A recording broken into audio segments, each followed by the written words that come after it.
Good evening. Today I would like to show you a couple of lines in the London, or at least lines where in the King's Indian the London bishop on f4 gets chased. I will show you what happens in those lines. In the main lines of the London, the bishop often gets tucked away at the square h2 after playing h3. But okay, making room for this bishop too early might be a little bit a waste of time, and that's why we're not doing it too soon. So I'll show you a couple of early attempts of black to chase your bishop, and yeah, those lines typically occur in the King's Indian, and I will later show you some lines where the bishop doesn't get chased and we get the opportunity to create an escape square for the bishop at h2. But now first the chase lines. So we start off with d4, knight f6, bishop f4 always. We always play the same first three moves. G6, e3, and black really wants our bishop. He plays knight h5. And then here we see a typical maneuver by black to escape the knight chase, and that's bishop g5. Then black plays h6 to keep on chasing it. We have to run to h4 with the bishop. Black plays g5, and that is actually a blunder, because queen takes h5 wins a pawn, because now black can take the bishop. G takes h5 and queen takes g takes h4 and queen takes h4. So that's actually not an option.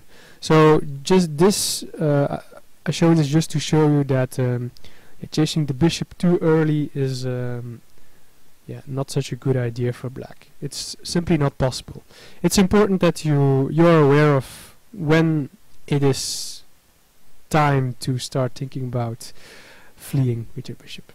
So here knight h5 on the third move is really not a problem.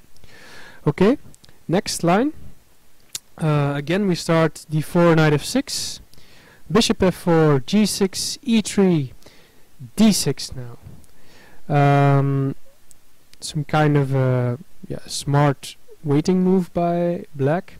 So he waits for white to play knight f3, which white usually plays, and now he plays knight h5. Again we see the same maneuver with the white bishop. Bishop g5, h6, bishop h4, and now black can play g5 because okay, the knight at h5 cannot be taken now. Not even sacking the bishop will help us, because if you would sack the bishop on g5, then black would take back with the pawn and the knight is protected. So but now this is also very typical for this chase lines in the London. White has a, in my opinion, beautiful maneuver, knight f to d2, and so okay, black is allowed to take the bishop, but his knight is hanging. So again he okay, he might actually hold on to the pawn this time, but his pawn structure is severely fractured, and yeah, white should be slightly better in this variation. Also note that okay, white's pawns are on black squares, so the bishop is actually our most problematic piece, so we don't mind getting rid of it. So play might continue, knight g7, bishop g3. So we finally take off with our bishop, and okay, if black really wants our bishop, he can play knight f5 here. Again attacking the bishop, and there's no time to run. But we have to be careful here, since h5 might be a threat. If we have to play h3 ourselves and the knight can then take, we have yeah, a really bad pawn structure. If we have to take if we have to play f takes g3, that's really not that doesn't really look promising at all. So what white has to do here, that's quite important, is immediately attack the knight. So bishop d3. But okay, the knight is still protected here, so black can just play bishop g7 here, and we really force black now to take the bishop by playing queen f3, and there's just no way to go back for black anymore. So he takes on g3, and important here, we take with the h pawn. So we have the open file. I once castled in this position as black, and I can assure you it's important to really know what you're doing as black, because I was actually playing a weaker, much lower rated player, and I really suffered, to be honest. Okay, play might continue, knight c6 and c3, but that's how far we are interested now. I will show you the main lines later on to better understand how yeah, how white should play in these positions. I think white will develop his knight to h3 and c2, and yeah, then he's ready to castle.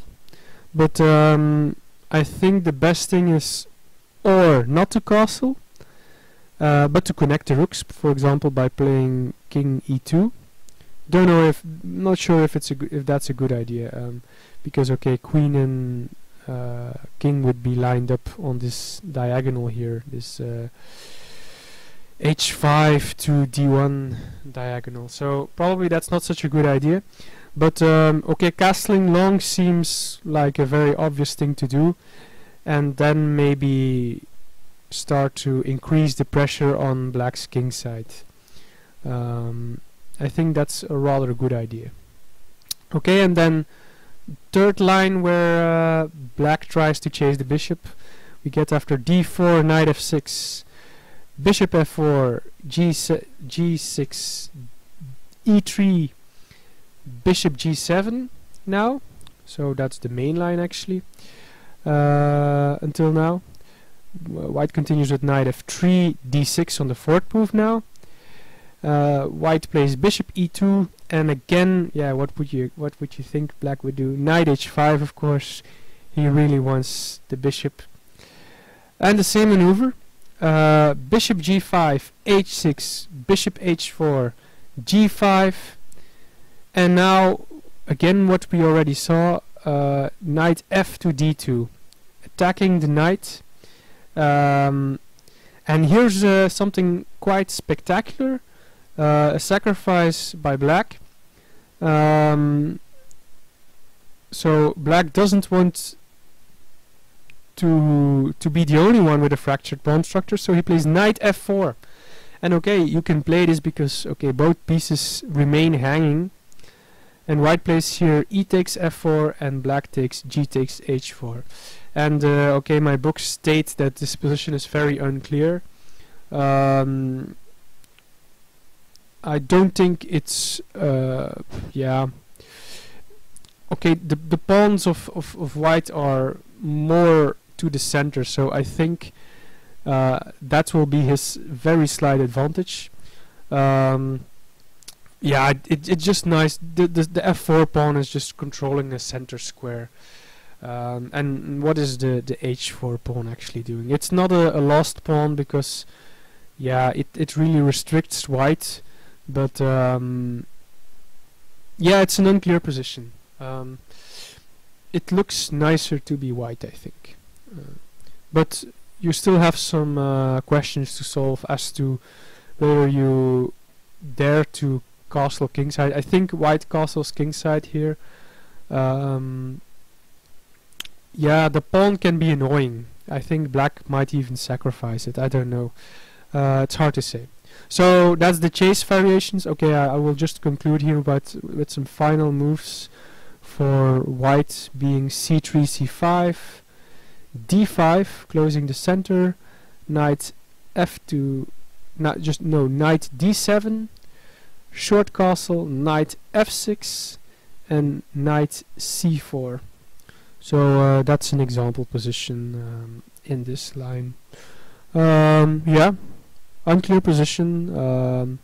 Houdini evaluates this as 0.04, so close to equal, but yeah, it's hard to say at a non-Houdini level, so below ELO 3000, how this position should be seen. Black has the bishop pair, that's an advantage, but okay, his bishop is kind of restricted by white c3 pawn. So and okay, the center as well, the f4 pawn is also controlling a black square. And it's, I don't think the light square bishop of black is any better of the light square bishop of white. Maybe it has slightly more scope, but and yeah, so white has slightly better pawns. Complicated game. You have to play chess here. That's clear. Okay, that's it. I will follow up with the main lines against the King's Indian probably next week. Thanks for watching.